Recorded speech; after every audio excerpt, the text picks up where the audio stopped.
Sejam bem-vindos ao canal Frank Java. Meu nome é Adriano Facioli, sou doutor em psicologia, psicólogo na Secretaria de Saúde do Distrito Federal, atuando há 10 anos no CAPS 3 de Samambaia e como professor e pesquisador na Escola Superior de Ciências da Saúde daqui do Distrito Federal. Antes de começar esse vídeo, quero pedir a vocês que me ajudem a alimentar o algoritmo do YouTube. Fazendo o que? Se puderem, não se esqueçam de dar like ou dislike, comentar, compartilhar, se inscrever no canal e acionar o sininho para receber notificações. Estamos no mês de setembro e desde 2015 foi iniciada no Brasil uma campanha de prevenção ao suicídio durante todo esse mês. Essa campanha foi uma iniciativa que surgiu em um trabalho conjunto do CVV, que é o Centro de Valorização da Vida, o Conselho Federal de Medicina e a Associação Brasileira de Psiquiatria. O dia 10 de setembro é considerado pela Organização Mundial de Saúde desde 2003 como o Dia Mundial de Prevenção ao Suicídio. Há evidências de que uma campanha mais efetiva chamaria menos atenção aos índices de suicídio e mais a uma tentativa de esclarecimento e conscientização da população da necessidade de se abordar esse tema sem antigos tabus e na perspectiva da construção de uma vida melhor, com mais saúde e bem-estar psicológico para todos. Então hoje eu gostaria de trabalhar um pouco aqui com vocês sobre o que torna a nossa vida mais saudável, promovendo também mais bem-estar psicológico. E quero ressaltar aqui que todas as alegações que serão feitas nesse vídeo estão embasadas em evidências científicas e poderão ser acessadas com os links disponíveis na descrição. O primeiro ponto que eu gostaria de trabalhar com vocês é a questão da alimentação. É recomendável que haja diversificação, buscando-se diminuir a ingestão de alimentos processados, sal, frituras e carboidratos simples. Um modo de tornar isso mais fácil é tentar compor um prato mais colorido, rico em vegetais e alimentos integrais. Alimentos integrais e ricos em fibras são importantes para a constituição de um microbioma mais diversificado e saudável. E o que é o microbioma? É a população de seres microscópicos, principalmente bactérias, que compõem uma espécie de ecossistema que hospedamos em nosso organismo e que o senso comum costuma chamar de flora bacteriana. Existe associação entre uma maior incidência de doenças inflamatórias crônicas e uma menor diversidade microbiótica. Pessoas que padecem de inflamações crônicas ou que possuem um organismo mais propenso a esse tipo de enfermidade costumam ter seus organismos povoados por uma quantidade menor de espécies de bactérias. Entre as doenças inflamatórias crônicas estão as doenças alérgicas e autoimunes. O conceito de doença inflamatória crônica surgiu com os distúrbios alérgicos atópicos, mas atualmente se estende à asma, a maioria dos tipos de artrite, doenças inflamatórias intestinais, como colite ulcerativa e doença de Crohn,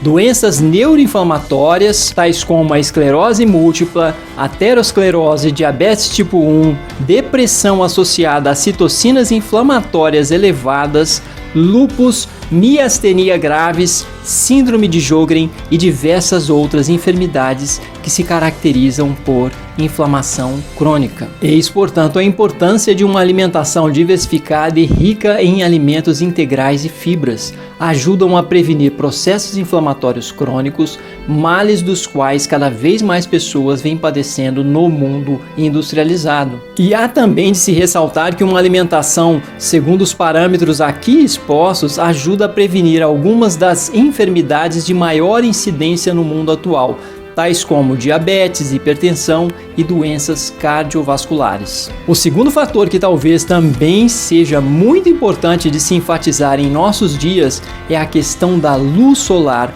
da luminosidade natural. Nos tempos atuais, nos países industrializados, nas zonas urbanas, as pessoas estão cada vez menos se expondo à luminosidade natural e a espaços abertos. Por volta de 40 a 70% da população norte-americana padece de falta de vitamina D, e esses números não são muito diferentes no restante dos países industrializados. Existe, portanto, uma epidemia mundial de deficiência de vitamina D, e isso pode implicar em algumas doenças, tais como neuropatias, infertilidade, doenças cardiovasculares, alguns tipos de câncer, doenças renais, problemas com o metabolismo da glicose e doenças inflamatórias crônicas. Em um artigo de orientação ao público publicado no prestigioso The BMJ, que é o British Medical Journal, em 2015, concluiu-se que a principal causa de deficiência de vitamina D é a falta de reconhecimento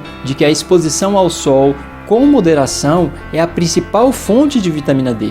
A deficiência de vitamina D pode revelar seu sério impacto sobre a imunidade, a saúde mental, a incidência de câncer, incidência de artrite, níveis hormonais e etc. Portanto, a melhor fonte de vitamina D é a própria luz do sol. Em casos específicos, a suplementação é necessária, porém, a suplementação oferece riscos de superdosagem que simplesmente não existem se houver exposição adequada à luz solar. É possível obter uma quantidade muito grande de vitamina D após alguns minutos em exposição ao sol e o próprio organismo se encarrega de lidar com qualquer possível situação parecida com a superdosagem.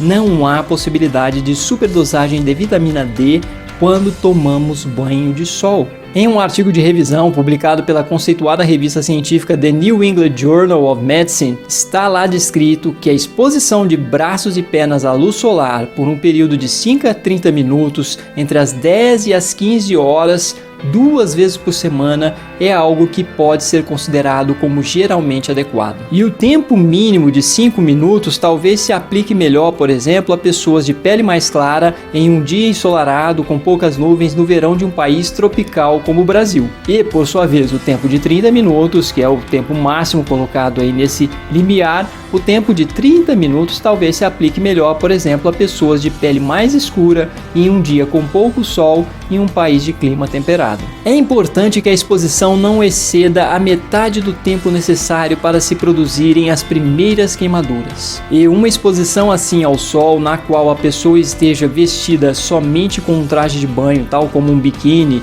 no caso das mulheres, ou uma sunga, no caso dos homens, uma exposição assim é suficiente para se produzir cerca de 20 mil unidades internacionais de vitamina D. Ou seja, é muito mais barato e em muitos casos é muito mais seguro do que qualquer suplementação com esta dosagem. A adequada exposição à luminosidade do sol, à luminosidade natural, é importante também para a regulação de nosso ciclo circadiano, que é o ritmo em que nosso organismo organiza nossos ciclos de sono e vigília, assim como, por consequência, diversas outras funções vitais. Portanto, é natural e recomendável que se receba luz natural durante o dia e que se evite luz artificial durante a noite. Durante o dia, ambientes internos devem estar abertos o máximo possível à penetração de luz natural, com cortinas e janelas abertas. E durante a noite é recomendável, assim que possível, que a intensidade das luzes seja diminuída, nem que seja durante a última hora antes de se dormir, para que nosso organismo possa produzir um hormônio que estimula o sono, a melatonina. Quanto mais escuridão, mais facilmente a melatonina é liberada por nossa glândula pineal. Segundo o artigo publicado na revista Nature, ritmos circadianos alterados são comumente relatados entre indivíduos com vários transtornos psiquiátricos, incluindo transtorno depressivo maior, transtorno bipolar, ansiedade e esquizofrenia. O terceiro fator importante para termos uma boa saúde é a atividade física regular. Segundo o CDC, que é o Centro de Controle e Prevenção de Doenças, que é uma agência pública federal dos Estados Unidos, referência mundial em termos de guias e diretrizes para a área de saúde, segundo o CDC, a atividade física regular é uma das coisas mais importantes que você pode fazer para a sua saúde. A atividade física regular pode ser boa para a saúde de seu cérebro, para o controle de peso, para reduzir a probabilidade de doenças, fortalecer os ossos e músculos, melhorar sua capacidade de realizar atividades diárias. Ou seja, é muito importante para a manutenção da saúde e melhora a qualidade de vida e bem-estar. Quem se exercita tende a ter uma vida melhor e mais longa. Alguns benefícios da atividade física para a saúde do cérebro acontecem logo após uma sessão de atividade física moderada a vigorosa.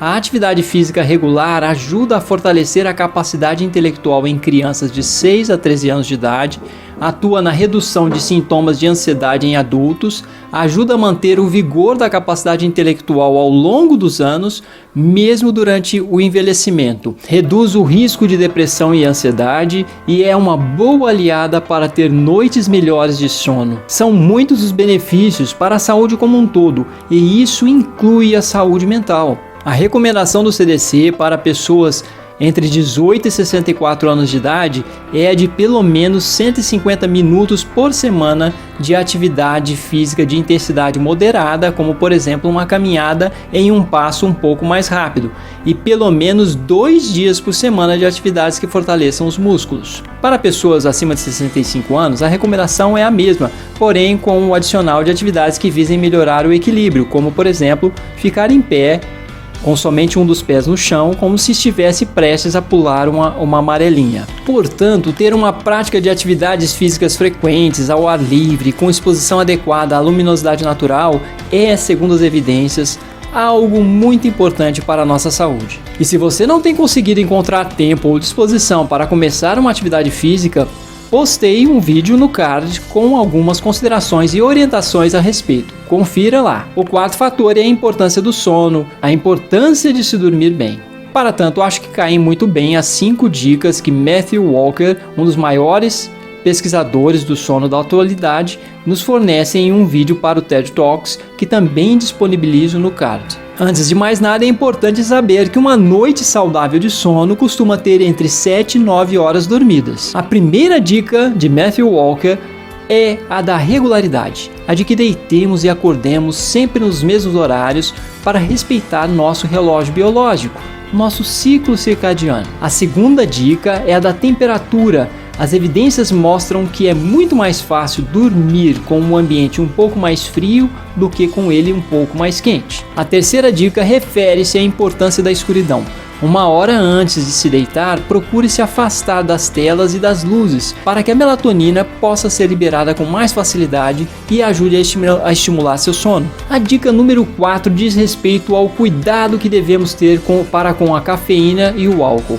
Evite café e bebidas que contenham cafeína no período da tarde e à noite e procure não ingerir bebidas alcoólicas antes de dormir. O álcool provoca uma sensação de relaxamento, mas as evidências indicam que no final das contas também não é benéfico para a saúde do sono. A quinta dica é ter uma rotina de relaxamento 30 minutos ou até 1 hora antes de dormir, afastando-se das luzes e tentando fazer algo que para você seja relaxante. Algumas pessoas gostam de ler um livro com uma luz de baixa intensidade por trás de si. Eu gosto de ouvir um rádio baixinho ou um audiolivro na escuridão, o que talvez não é muito diferente de uma criança que gosta de uma história à beira da cama. O importante é você encontrar algo que lhe seja prazeroso e relaxante.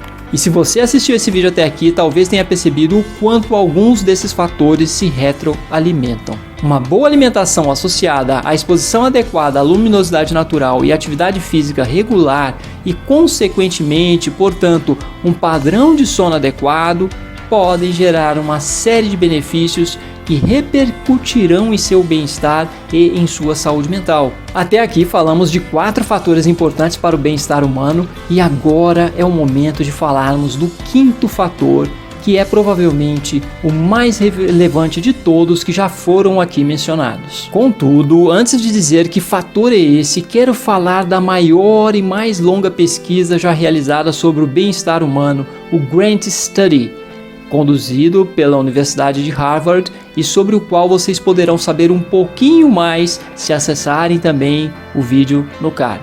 Essa pesquisa se iniciou em 1938 e desde então acompanhou e analisou de modo exaustivo a vida de 724 pessoas, das quais aproximadamente 60 ainda estão vivas.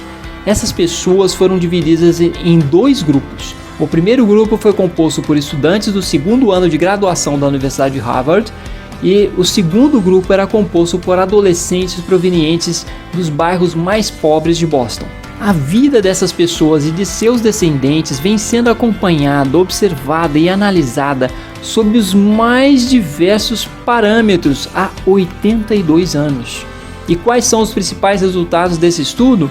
Segundo Robert Waldinger, o coordenador da pesquisa, a mensagem mais clara que tiramos desse estudo é esta: bons relacionamentos nos mantêm mais felizes e saudáveis. Ponto final. Aprendemos 3 grandes lições sobre relacionamentos. A primeira é que conexões sociais são muito boas para nós e que a solidão mata. As pessoas que estão mais conectadas socialmente com a família, amigos e comunidade são mais felizes, fisicamente mais saudáveis e vivem mais do que as pessoas que têm poucas conexões. E a experiência de solidão é tóxica. Pessoas que são mais isoladas do que gostariam descobrem que são menos felizes. Sua saúde decai precocemente na meia-idade, seu cérebro se deteriora mais cedo e vivem vidas mais curtas do que aqueles que não são solitários. E nós sabemos que você pode se sentir só em uma multidão e pode se sentir solitário em um casamento. Então a nossa segunda grande lição é a de que não é apenas o número de amigos que você tem, e não é se você está ou não em um relacionamento sério, mas sim a qualidade de seus relacionamentos mais próximos é o que importa. Acontece que viver em meio a conflitos é ruim para a nossa saúde. Casamentos muito conflituosos, por exemplo, sem muito afeto, podem ser muito ruins para a nossa saúde, talvez até pior do que se divorciar. E viver em meio a relações boas e reconfortantes nos protege. Os resultados apresentados por Robert Waldinger são corroborados por resultados e evidências de várias outras pesquisas em outros campos de investigação. Levantamentos epidemiológicos nos mostram que pessoas casadas vivem mais do que solteiras. Muitas evidências advindas, por exemplo, de pesquisas em análise do comportamento, demonstram também o poder que as gratificações sociais, ou seja, boas interações sociais, têm na produção do que comumente chamamos de felicidade e do bem-estar como um todo. Estudos como esse, como o Grant Study, assim como as evidências também acumuladas por décadas por outras áreas de pesquisa, apontam para um aspecto muito relevante. O bem-estar e a felicidade, de forma efetiva, provêm fundamentalmente de boas, de saudáveis interações afetivas e sociais. Nosso equilíbrio neurofisiológico é em boa medida determinado por esses fatores, e as intervenções mais eficazes são, portanto, muito provavelmente aquelas que não deixam esses fatores em segundo plano. Por hoje é só, obrigado por sua audiência, me ajudem novamente, reiterando, me ajudem a alimentar o algoritmo do YouTube. Deem like ou dislike, comentem, compartilhem, se inscrevam no canal, acionem o sininho e vamos caminhando. Um abraço e até o próximo vídeo.